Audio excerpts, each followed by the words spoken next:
Assalomu alaykum hurmatli mutaxassislar. Bugungi mavzuyimiz asfaltobeton qoplamalaridagi chuqurlarni ta'mirlash uchun mo'ljallangan maxsus mashinalar yoki yo'l ta'mirlagichlarini qo'llagan holda asfaltbetonli qoplamalarni ta'mirlash haqida bo'ladi. Rejalarimiz quyidagilardan iborat. Asfaltbeton qoplamalaridagi chuqurlarni ta'mirlash, quyma oltin gugurtli asfaltbeton qorishmalarini qo'llagan holda avtomobil yo'llari qoplamalarida hosil bo'lgan chuqurlarni ta'mirlash, oltin gugurtli asfaltbeton va oxirgisi oltin gugurtli asfaltbeton qorishmasini tayyorlash texnologiyasi va uni yotqizishning o'ziga xos xususiyatlari. Asfaltobeton qoplamalaridagi chuqurlarni ta'mirlash haqida to'xtalib o'tadigan bo'lsak, asfaltobeton qoplamalaridagi chuqurlarni ta'mirlashning eng samarali texnologiyalaridan biri quyma oltin gugurtli asfaltbeton qorishmasini o'zida saqlovchi maxsus mashinalarni qo'llagan holdagi ta'mirlash ishlarini bajarish orqali yuqori samaraga erishiladi. Yo'l ta'mirlash ishlarini kompleksli avtomatlashtirish vositasi sifatida qo'llaniladi. Chunki ularning yordamida faqatgina yo'l qoplamalarining ta'mirlanishi emas, balki yoriqlarning yamalishi va choklarning to'ldirilishi amalga oshiriladi. Yo'l ta'mirlash ishlarida qo'llaniladigan mashina mexanizmlaridagi chuqurlarni ta'mirlash texnologiyasi o'z ichiga bir qator oddiy operatsiyalarni bajara oladi. Agar ta'mirlagich qizdiruvchi bilan jihozlangan bo'lsa, ta'mirlash texnologiyasi anchagina osonlashadi. Maxsus Kocher Madrog MK3500 chuqurlarni ta'mirlash uchun maxsus mashina. STP-2000 yoriqlarga bitum sepuvchi, ya'ni bitumozalivshik, Savalso Shvetsiya, Rasko, Durapetcher, Blowpetcher, Avtogudronator va boshqalarni qo'llaydigan chuqurli ta'mirlash usullari keng tarqalgan. Rossiyada shunga o'xshash mashinalar maxsus tirkamali uskunalar ko'rinishida ishlab chiqariladi. Ular BCM24 va UDN1 rusumidagi plombalovchilardir. Chuqurli ta'mirlashning soddalashtirilgan usullari: quyma oltin gugurtli asfaltbeton usul. O'nqir-cho'nqirlarni quyma oltin gugurtli asfaltbeton usuli bilan ta'mirlash quyma oltin gugurtli asfaltbeton qorishmasini ishlatib amalga oshiriladi. Ta'mirlashdan oldin o'tkir-cho'nqir yuza siqilgan havo oqimi bilan yoki surib olish usulida tozalanadi. Bog'lovchi qatlam 70-100 gradus haroratgacha qizdirilgan emulsiya bilan, keyin esa yuzaga Kocherdagi harorati 150-165 gradus bo'lgan quyma oltin gugurtli asfaltbeton qorishmasi yotqiziladi. Bu usulda ta'mirlangan yuzani zichlash talab etilmaydi. Ta'mirlash materiali sifatida 1-2-3 tipli quyma oltin gugurtli asfaltbeton qorishmasi va bitum emulsiya ishlatiladi. Ta'mirlangan joyning sirtqi qalinligi, balandligi 5 cm bo'lgan qatlam bilan qoplanadi. Avtomobil harakati 30-60 daqiqa o'tgach boshlab yuboriladi. Barcha ishlar havo harorati -10 gradusdan kam bo'lmagan holda ham quruq ham nam qoplamalarda bajariladi. Quyma oltin gugurtli asfaltbeton usuli bilan chuqurli ta'mirlash quyidagi tartibda amalga oshiriladi. Quyidagi 4-rasm quyma oltin gugurtli asfaltbeton usuli orqali chuqurlarni ta'mirlash texnologiyasini ko'rsatmoqda. Birinchi, siqilgan havo bilan chuqurlar tozalanadi. Ikkinchi, bitum emulsiyasi bilan chuqur yuzasini surtiladi. Uchinchi, bitum emulsiyasi sepilgan yuzaga Kocherdagi quyma oltin gugurtli asfaltbeton qorishmasi yotqiziladi. Birinchi bosqich: chuqur yoki yamoq o'rni asfaltbeton bo'laklari suv va axlatni olib tashlash maqsadida bosim ostidagi havo oqimi bilan tozalanadi. Ikkinchi bosqich: o'nqir-cho'nqirning tagi, devorlari va unga tegib turadigan asfaltbeton qoplamasining sirtida bitumli emulsiya bilan bog'lovchi qatlam hosil qilinadi. Emulsiya oqimi asosiy naychada joylashgan nazorat klapani yordamida tartibga solinadi. Emulsiya havo oqimiga sachratuvchi halqadan kelib tushadi. Emulsiya harorati 70-100 gradus atrofida bo'lishi kerak. 3-bosqich. Chuqurlarda ko'xirdagi quyma oltin gugurtli asfalt beton qorishmasini yotqizish bilan to'ldirish. Bunda emulsiyasi sepilgan yuzaga ko'xirdagi quyma oltin gugurtli asfalt beton qorishmasini yotqiziladi.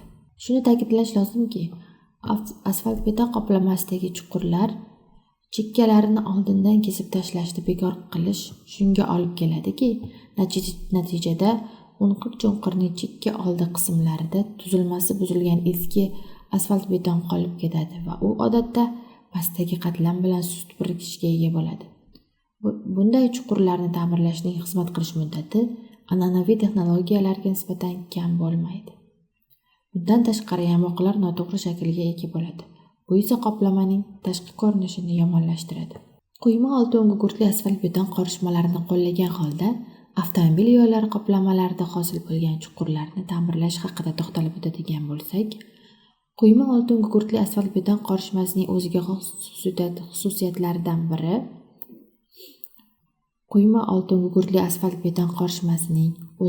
xususiyatlaridan biri ularni oquvchan holatda yotqizish hisoblanadi. Buning natijasida ular osongina chuqurlarni to'ldiradi va zichlashga hojat qolmaydi. Mayda donadorli yoki qumli quyma oltin gugurtli asfalt beton qorishmasini havo harorati past bo'lgan davrda ham avtomobil yo'llarini ta'mirlash ishlarida qo'llash mumkin. Ko'pincha ta'mirlash ishlari uchun massasi bo'yicha 70-80% bo'lgan tabiiy granitli yoki dolomitli qumdan 13-15% mineralli kukundan, 7,5 dan 10,5% oltin gugurtli bog'lovchidan iborat bo'lgan mayda donali va qumli asfalt beton qorishmasi qo'llaniladi. Quyma oltin gugurtli asfalt beton qorishmasini tayyorlash uchun modifikatsiyalangan penetratsiyasi 40-60-60-90 bo'lgan oltin gugurtli beton qo'llaniladi. Qorishma majburiy harakatga keltiriladigan qorishtirgichlari bo'lgan qorishtiruvchi qurilmalarda 160-170 gradus bo'lgan haroratda tayyorlanadi. Yotqizish joyiga quyma oltin gugurtli asfalt beton qorishmani yotqizib berish ko'xir turidagi maxsus ko'ch va qozonlardan yoki termosli transportlardan foydalanib amalga oshiriladi. Yetkazib berilgan quyma oltin gugurtli asfalt beton qorishmasi 150-165 gradus harorat ostida oldindan tayyorlab qo'yilgan chuqurlarga yotqiziladi va yog'och tekislagichlar yordamida osongina tekislab chiqiladi. Qulay yoyiladigan qorishma chuqurlarni barcha yuzasini to'ldiradi. Issiq harorat tufayli chuqurlarning tagini va devorlarini qizdiradi. Natijada ta'mirlanayotgan yuzaga yotqizilgan qorishma pastki qatlam bilan mustahkam birikishi ta'minlanadi. Mayda donadorli yoki qumli quyma oltin gugurtli asfalt beton qorishma yuqori silliqlikka ega bo'lgan sirt hosil qilgani tufayli uning tishlashish xususiyatini oshirish uchun choralar ko'rish kerak bo'ladi. Buning uchun qorishma chuqurlarga yotqizilgandan keyin uning ustiga maxsus qo'li shibalagich yordamida bosib qilinadi. Quyma oltin gugurtli asfalt betonning afzalliklaridan yana biri qorishma yotqizilib, shibbalab bo'lingandan keyin 60 daqiqa ichida avtomobil harakati qayta tiklanadi va yo'lning ta'mirlanayotgan qismidagi tirbandligini qisman kamaytirishga xizmat qiladi. Chuqurni ta'mirlash ishlariga quyma oltin gugurtli asfalt beton qorishmasini yotqizish qo'l yordamida yoki katta yuzalarni isitish tizimi bilan jihozlangan maxsus asfalt yotqizuvchi mashina yordamida amalga oshirilishi mumkin. Bu texnologiyaning afzalligi shundaki, ta'mirlanayotgan yuzaning bog'lovchi qatlamiga tegishli bo'lgan va qorishmani zichlash bilan bog'liq bo'lgan ishlar bajarilmaydi. Shuningdek, ta'mirlash qatlamining yuqori sifatiga va yangi hamda eski materiallarning bir-biriga tegib turish choklarining ishonchliligiga erishiladi.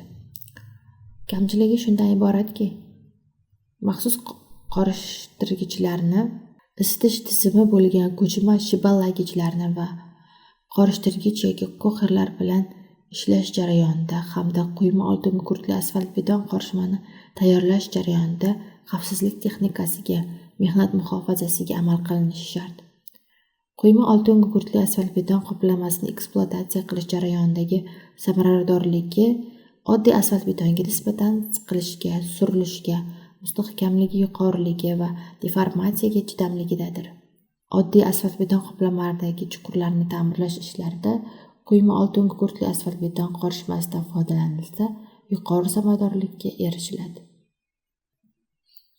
Quyma oltin gugurtli asfalt-beton qorishmasi ko'pincha shahar ko'chalari va yo'llardagi chuqurlarni ta'mirlash ishlarida qo'llaniladi. Quyma oltin gugurtli asfalt-beton qorishmalaridan foydalanib, chuqurlarni ta'mirlashning bir qancha turlari mavjudligi sharoitga qarab turib, yo'lning holatini, qoplamadagi nuqsonlar soni va o'lchamlarini, materiallarning va asbob-uskunalarning mavjudligi, ta'mirlash muddatlarini va boshqa holatlarni hisobga olib, ularning orasida eng optimal bo'lganini tanlab olishga imkon beradi. Har qanday vaziyatda asfalt-beton qoplamalarda chuqurlar paydo bo'lishining dastlabki bosqichlarida uni bartaraf etish zarur. Chuqurlarni ta'mirlashdan so'ng yemirilishdan saqlaydigan himoya qatlamini yotqizish maqsadga muvofiq bo'ladi. Tarkibida modifikatsiyalangan oltin gugurt bo'lgan oltin gugurtli asfalt-beton qorishmalar asfalt-betonli qoplamalarni ta'mirlash uchun kerakli material hisoblanadi. Chunki ularning qo'llanilishi ta'mirlash sifatini sezilarli darajada yaxshilashga va ta'mirlab bo'lingan qoplamalarning yuqori va past haroratda ekspluatatsiya muddatini oshirishga xizmat qiladi. Oltin gugurtli asfalt-beton qorishmalarining eng istiqbolli turi bo'lib, ular so'nggi paytlarda eng ko'p tarqalgan bo'lib, bu holat ularning arzonligi, siljishga chidamliligi, shuningdek, ular ishlatilgan qoplamalarning g'adir-budirligi va yoriqlarga chidamliligi plastik qorishmalarga nisbatan yanada yuqoriroq bo'lganligi bilan izohlanadi.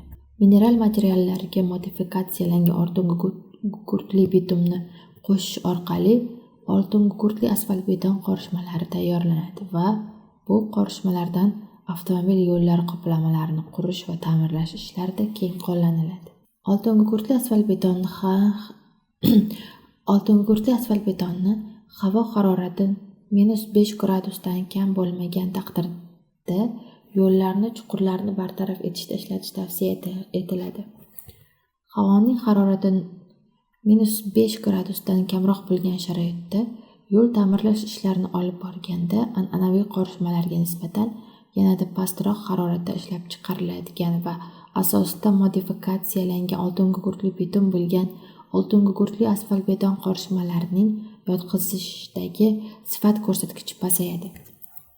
Bu esa qoplamaning fizik-mexanik xossalariga salbiy ta'sir etishi mumkin. Oltin gugurtli asfalt-beton qorishmasining tarkibini tanlash. Oltin gugurtli asfalt-beton qorishmasining tarkibini tanlash 3 bosqichda olib boriladi.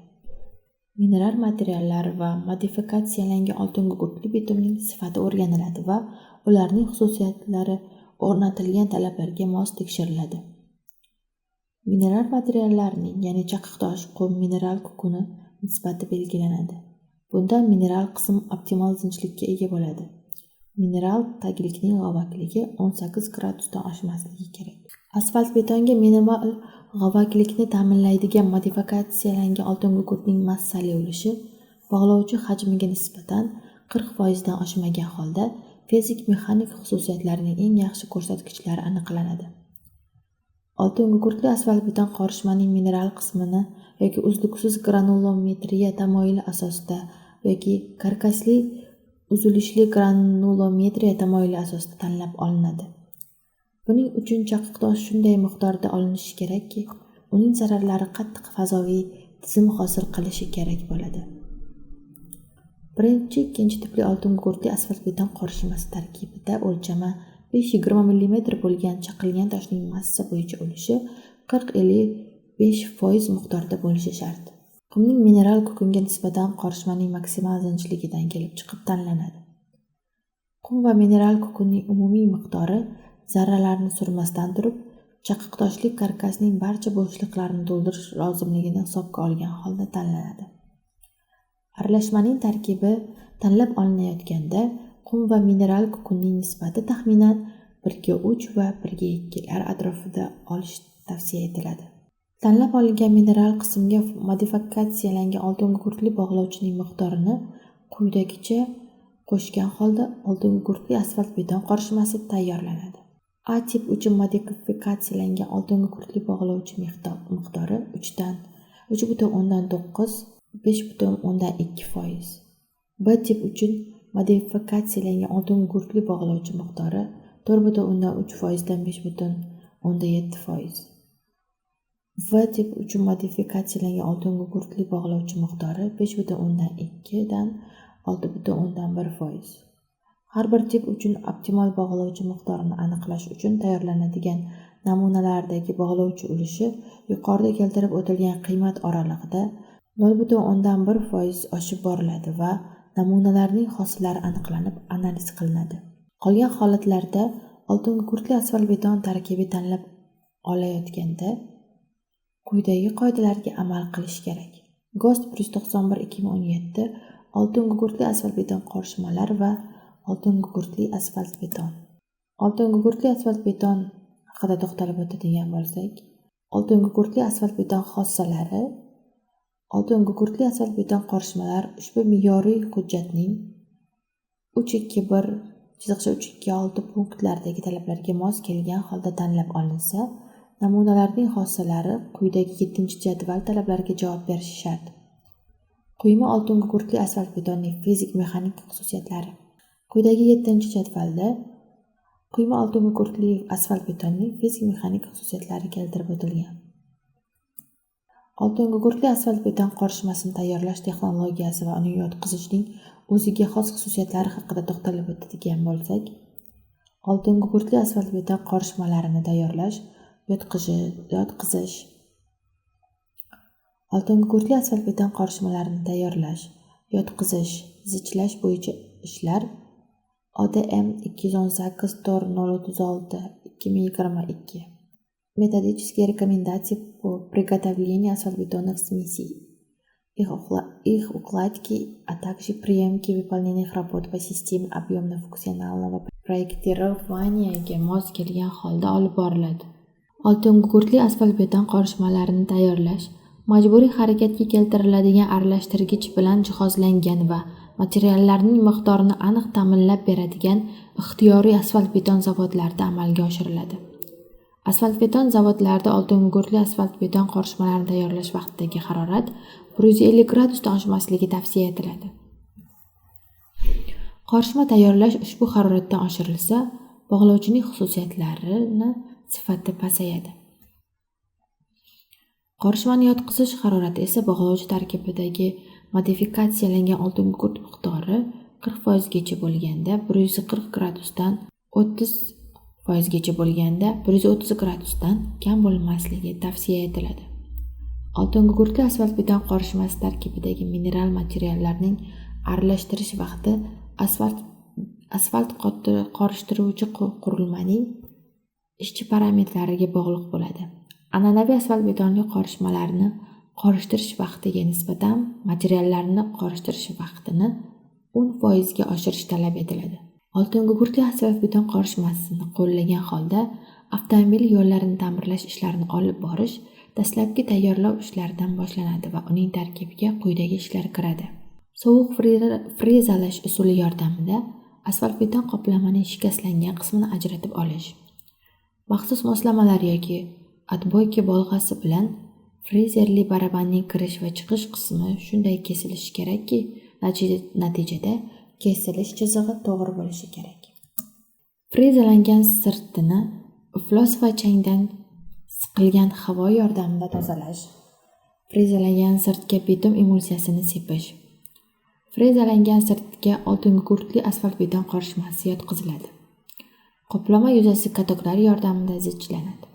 Oltin gugurtli asfaltbeton qorishmasini transportda tashish usti yopiladigan maxsus avtosamosvallarda amalga oshiriladi. Transportda tashish paytida qorishma 140-150 gradusdan kam bo'lmagan haroratda bo'lishi lozim.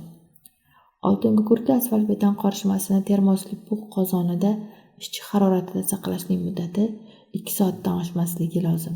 Oltin gugurtli asfaltbeton qorishmasini faqatgina asfaltbeton qorishmani yotqizish uchun o'zi yurar asfalt ukladchiklar ishlatilganda va transportda tashish vaqti 30 daqiqadan oshmagan yuk mashinalarida amalga oshirishga ruxsat etiladi.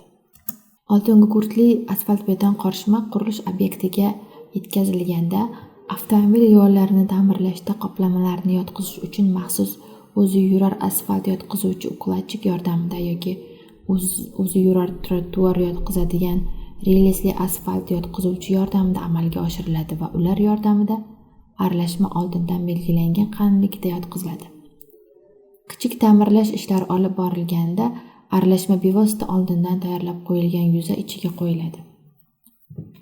Ta'mirlash materialining mavjud qoplamaga moslanib olinishini oshirish uchun sirtlarning bir-biriga tegib turish joylarida ta'mirlash kartasiga birikadigan qoplama sirti issiq aralashma bilan qizdirib olinadi. Oltin gugurtli asfalt beton qoplamalarini yotqizishda yangi texnologiyalardan foydalanishimizda katoklar yordamida zichlaymiz. Kichik o'yiqlarni ta'mirlashda ham katokdan foydalanish tavsiya etiladi. Faqat qorishma belgilangan haroratda yotqiziladi hamda ta'mirlash texnologiyasi to'g'ri amalga oshirilishi shart. Oltin gugurtli asfalt betonni yotqizish paytida yuzaga keladigan qoplama nuqsonlari qo'l shibbalagichlari yordamida zarurat tug'ilganda asfalt beton yotqizuvchining bunkerlaridan olingan yoki avtosamosvaldan olingan qorishmani yotqizish yordamida bartaraf etiladi. Oltin gugurtli asfalt beton qoplamalar tekisligi va g'adir-budurligi, g'ildirak izining botish chuqurligi, issiq asfalt betonli qorishmalardan tayyorlangan qoplamalarga nisbatan qo'yiladigan talablarga javob berishi lozim. Asfaltobetonli zavodlarni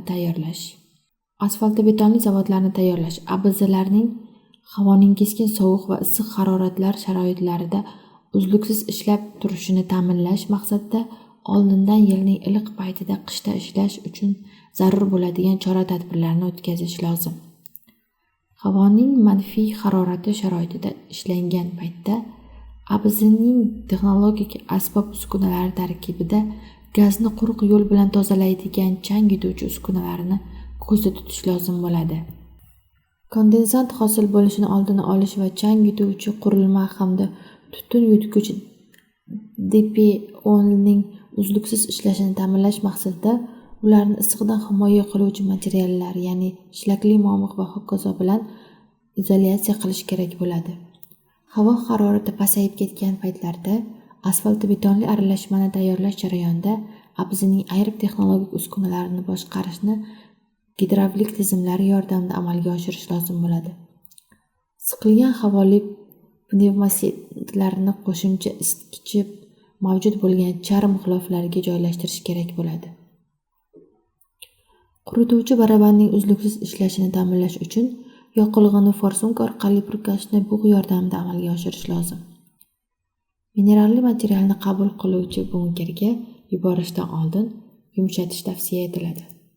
Smena oxirida bunkerlar mineralli materiallar qoldiqlaridan tozalangan bo'lishi kerak. Mineralli materiallarning bir smenaga mo'ljallangan zaxirasini usti yopiq soyabon ostida saqlash maqsadga muvofiqdir.